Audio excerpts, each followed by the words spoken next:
Chers amis, bonjour. Nous allons commencer à partir de ce lundi 11 mai le début de notre déconfinement national, mais aussi paroissial. Et j'espère que ce sera l'occasion, petit à petit, d'un nouveau réveil, d'une nouvelle paroisse. C'est l'occasion de se remettre aussi en question, de vivre peut-être autrement ensemble.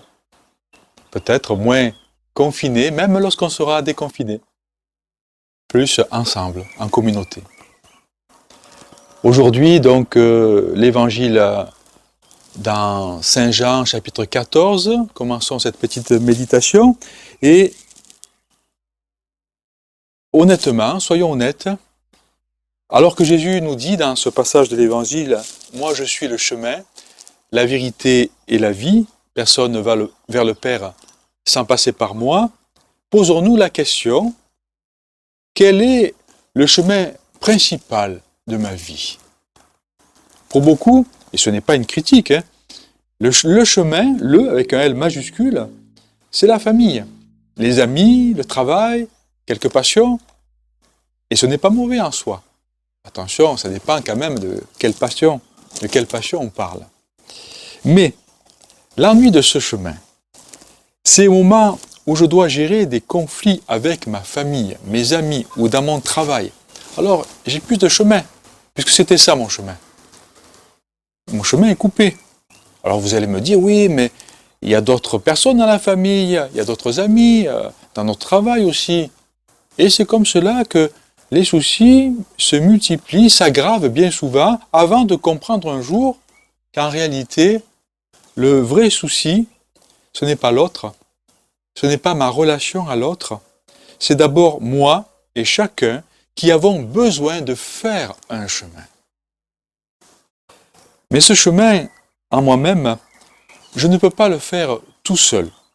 Même avec de la psychologie, certaines méthodes, sagesse humaine, je m'aperçois vite, avec le temps quand même aussi, ça dépend de l'âge qu'on a, que je suis tellement limité, faible, égoïste. Je peux me faire aider, bien sûr, si je trouve quelqu'un de confiance et de bons conseils. Mais personne ne pourra faire mon chemin à ma place. Il n'y a que Jésus qui peut me donner un cœur nouveau, me renouveler vraiment. Et qui ainsi me rend capable, à certains moments, de dépasser ce monstrueux égoïsme que j'ai et que nous avons tous, bien sûr, quelque part, lorsqu'il s'agit de partager, de donner sa vie. Jésus, lui, me donne cette confiance et cette force en la vie, le vrai sens de ma vie, pour avancer encore avec lui et ensemble, autrement. Alors, on s'aperçoit, en cheminant, que ce chemin dépasse l'horizon de cette terre. Comme l'écrivait Carl Spencer Lewis, si je trouve en moi-même des désirs que rien dans ce monde ne peut satisfaire, l'explication la plus logique est que j'ai été créé pour un autre monde. Mais cet autre monde, c'est vraiment cette vie en Dieu. Jésus est l'unique chemin parce que c'est seulement en lui, Dieu fait homme, que je peux retrouver ma véritable identité. Être enfant de Dieu, fils et fille du Père, de notre Père. Voilà, les cloches sonnent et nous invitent aussi à nous rendre à l'église, à prier. Ce qui ne veut pas dire, quand on dit que Jésus est le chemin, est l'unique chemin, ce qui ne veut pas dire qu'il n'y a que les chrétiens qui soient sauvés. Mais depuis l'incarnation, pour nous sauver, Dieu a voulu comme épouser notre humanité, pour que tout homme puisse découvrir l'amour de Dieu fait homme. Découvrir, dans sa foi, comme qu'elle soit, cette proximité de ce Dieu qui se fait si proche. Comme il est écrit à Saint Luc au chapitre 2, « Gloire à Dieu et paix aux hommes qu'il aime ». Donc nous voyons que le vrai chemin, ce n'est pas un plan, ce n'est pas des panneaux indicateurs, une carrière.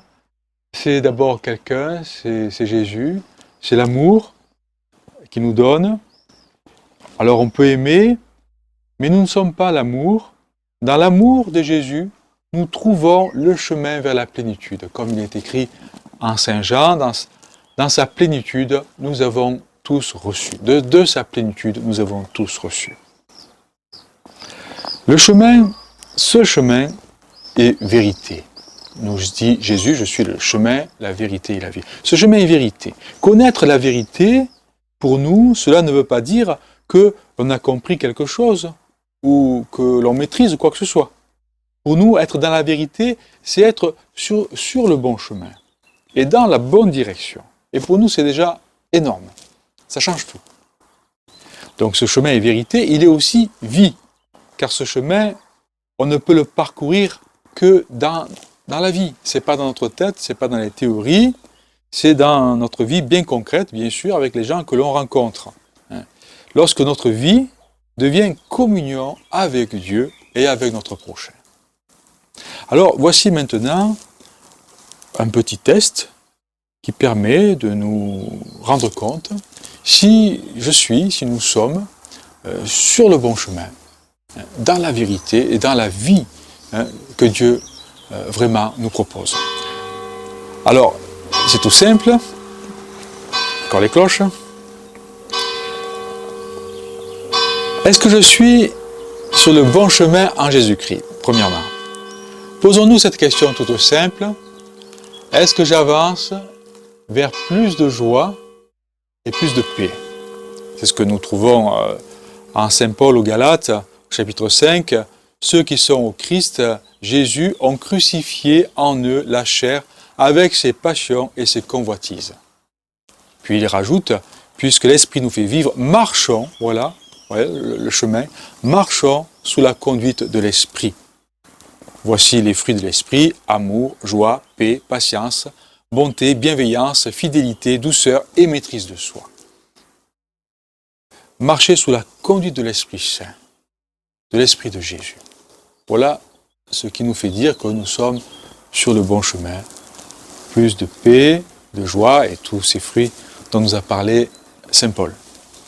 Est-ce que je suis dans la vérité? Deuxièmement, Jésus nous répond en Jean 8, « La vérité vous rendra libre ». Alors le test, c'est simplement de voir si j'avance dans ma vie spirituelle vers une toujours plus grande liberté intérieure. Libre pour aimer Dieu et le prochain. Et enfin, est-ce que je vis de la vraie vie? Avec un grand V. Jésus nous répond, « Or la vie éternelle, c'est-à-dire la vraie vie, Père, c'est qu'ils te connaissent, toi, le seul vrai Dieu, et celui que tu as envoyé, Jésus-Christ. » Connaître, cela ne veut pas dire, c'est pas de façon théorique encore une fois, ou intellectuelle. Connaître, ça veut dire connaître de façon personnelle le Seigneur. Voir le monde et ceux qui nous entourent avec les yeux de Jésus et aimer avec le cœur de Dieu. Voici une anecdote qui illustre bien ce passage de l'Évangile. Pendant la dernière guerre mondiale, un avion américain fut abattu au-dessus de la Birmanie. Le pilote, rescapé, mais perdu dans la jungle, finit par rencontrer un indigène. Ce dernier, comprenant un peu l'anglais, lui offrit de le conduire dans un lieu sûr. Mais comment sortir d'une jungle épaisse dans laquelle il n'y a aucun sentier? L'indigène prit sa machette, commença à se frayer un passage dans cette jungle épaisse. L'aviateur le suivit dans un enchevêtrement indescriptible de végétaux et d'animaux inconnus. Effrayé, le pilote demande à son guide « Où est le chemin? Êtes-vous sûr de le connaître ?» Et l'homme de la jungle répondit « Le chemin, c'est moi. Suivez-moi et nous sortirons d'ici. » Et c'est ainsi que le pilote fut sauvé. Il en est de même pour tout être quand en son âme, il est dans une situation désespérée, comme perdu, incapable de trouver le chemin du ciel par lui-même. Mais, comme nous le dit Paul, Saint Paul, en Timothée, chapitre 2, Dieu veut que tous les hommes soient sauvés et parviennent à la connaissance de la vérité. Jésus, Jésus-Christ, le chemin, la vérité et la vie. Amen.